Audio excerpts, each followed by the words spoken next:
Hey crazy friends, welcome back. Shane and Zandria have been gone this weekend, so I thought that I would make some apple cobbler to greet them when they get back because we have not had apple cobbler in quite a while and we all love it.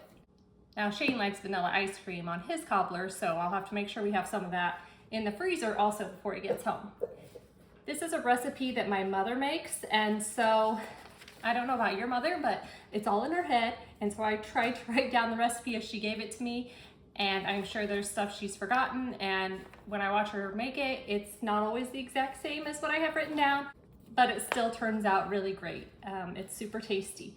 I just wish I could download all the recipes out of her head because it never fails that she'll try to give me the recipe and something's always missing because she doesn't think about it until she's actually making it. But like I said, I've made this before and it's delicious. To start with, I have to make the crust. I do have this crust already saved on my website if you want to view just it, but we will make it again together today.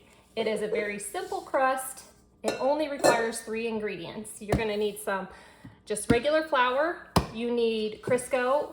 Well, my mother prefers butter Crisco, but I'm cheap and I only buy Great Value, so mine is not butter Crisco. I still think the crust is great.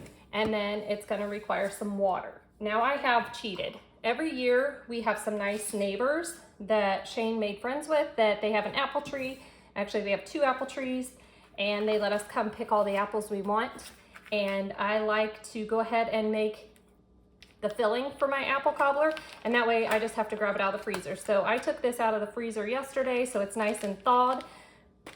You can see I actually did this in 2021. So this is from September of 21. It'll still be great because it's been in our freezer and has not thawed at all until I took it out yesterday. One downside to having your cobbler filling already and in the freezer is that even once you've thawed it, it is super cold to the hands when you go to make this. So I'm gonna open it up and go ahead and dump it in a bowl, and hopefully it will become a little more room temperature so that my hands don't feel like they're gonna fall off when I handle it later. Now I will include the recipe in the description so that you can have what I've used for the filling, since we're not gonna make that piece together. Delicious. This is the easiest pie crust recipe ever. I do believe my mother got it from her cousin who was in the Army. He used to cook for the Army. So it takes 2 cups of white flour, 1 cup of what should be buttered Crisco. It's such a sweet dish. I do not miss the butter flavor. Okay, so 2 cups of flour, 1 cup of Crisco, and ½ a cup of water. Like I said, very simple recipe. Each item just gets halved. 2 cups, 1 cup, ½ a cup. Okay, that's it. Now I'm gonna stick it in my mixer. I'm at it. I swear, I watch people on social media and their flour never flies out. Mine flies out every time. I'm just gonna scrape the edges of the bowl real quick to make sure we're getting it all. This crust comes together super quick. There we go. This is what it should look like. It's not a real sticky dough, kind of reminds me of cookie dough. I promise I sanitized my counters before we started. Okay, so now you need a 9x13 pan. And you're gonna spray it really good, or use butter or whatever you want. Make it nonstick. A little bit of flour. Just take a little bit of flour and sprinkle on the counter so I can roll out my dough. Now you need to roll the dough out into one large rectangle. So here's our dough. Very beautiful fluffy dough. I love the feeling of this dough, let me tell you. It's just something special. Okay, I'm gonna grab my rolling pin. I did just wash my rolling pin because it sits on the counter and who knows what gets on it on the counter. So, hands a little wet. All right, we're going for a large rectangle.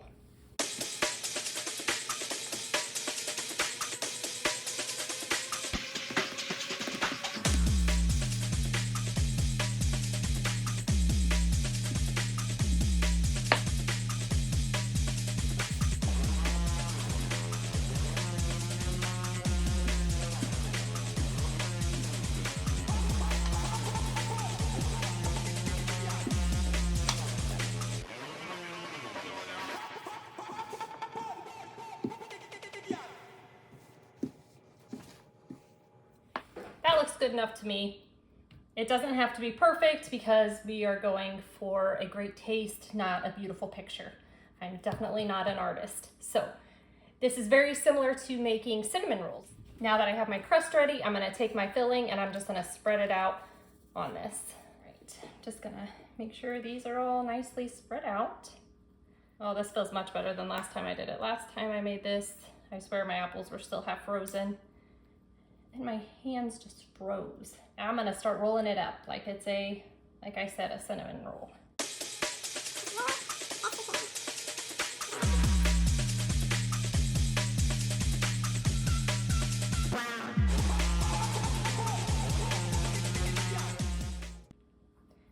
I'm just gonna try to seal it a little bit, not that it matters.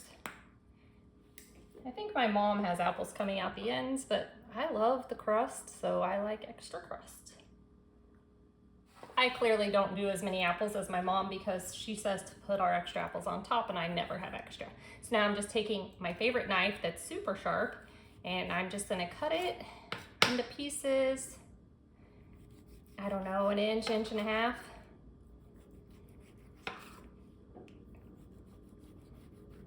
Looks so delicious. Okay, now we'll take our sprayed pan and we're gonna turn them sideways and just sit them in here. So just like cinnamon rolls, just set them in here. I'm gonna put them super close together because I know they will expand some. I think my mom makes more than I do. Okay, now she says to take your extra apples and pour them on top, but like I said, I don't have any extra apples, so this is what I got. While making your crust on everything, you should turn on your oven and have it started warming up to 425. 425 is what we're gonna need it at. Now we're gonna make what I would call syrup that goes on top. Got a nice big pot and I'm gonna turn it on medium. I have 4 cups of water here. And to that 4 cups of water, we will add 2 cups of sugar. This cobbler might be a heart attack waiting to happen. It's a lot of sugar. All right, 2 cups of sugar in the water. So 4 cups of water, 2 cups of sugar, and we're just gonna bring this to a boil. That way the sugar will dissolve nicely into that water. Any minute now it'll start to boil. I can tell most of the sugar is dissolved. Let's just turn it up to high. I don't have patience. Can you tell? That looks good enough. Okay, I'm gonna take this water and I probably should have used 2 packs of my apples I have out there. It would have filled it up a lot more, but that's okay. Like I said, I like the crust just as much as I like the apples. So now I'm just gonna pour this hot water in here.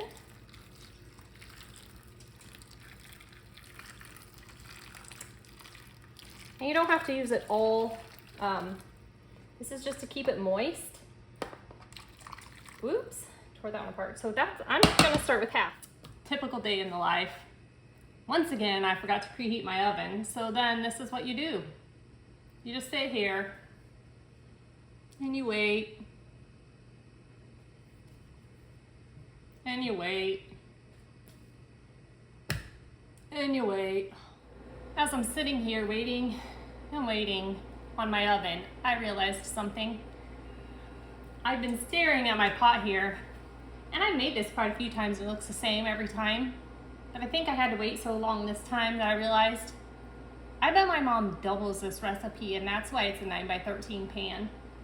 I bet she gave me the single version, and I should use a smaller pan. You're not gonna believe, friends, it is finally ready. I can now stick it in the oven. Why am I getting out? This, however, is my favorite part of my mom's recipe. Do you know what it says next? This is when I said to my mom, so how long does it need to bake? And she said to me, you just bake it till it looks done, or as done as you want it. What? Excuse me? So I have no idea how long hers normally bakes for. So I'm gonna guess 45 minutes. We'll see if that's too long, too short, and I will give you guys a better guesstimate. And for all you mothers out there, I wanted to add in, this is one of my favorite parts of the baking time because now I get to go tell my teenager that I need her to come empty the dishwasher so I can refill it for her. I don't know why that gives me so much joy, but it does.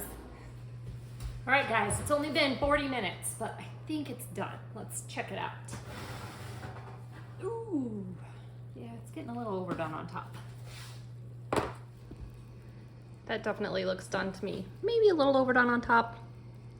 That's my fault. Maybe I should have covered it.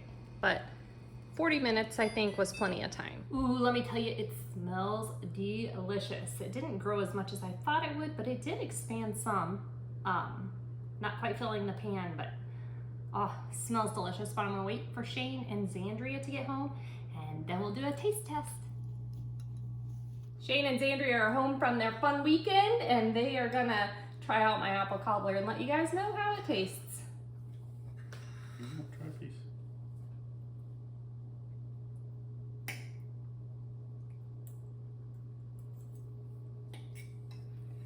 And you'll notice I got the vanilla ice cream out just for Shane, because the minute he saw it, he said, ooh, that would be good with some ice cream. It's the only way to have it.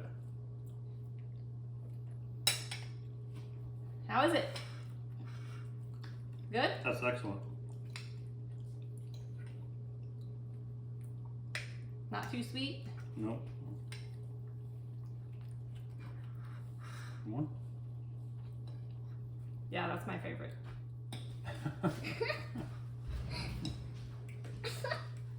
Well, Shane and Zandria went on to get a second piece because apparently that wasn't enough for them for tonight. But I just wanted to say the story is about my mom. I love my mom dearly. I just wish I could bake like her. She's such a great baker, and maybe one day I'll have those skills too. So thank you all for watching, and I'll see you next time. Goodbye.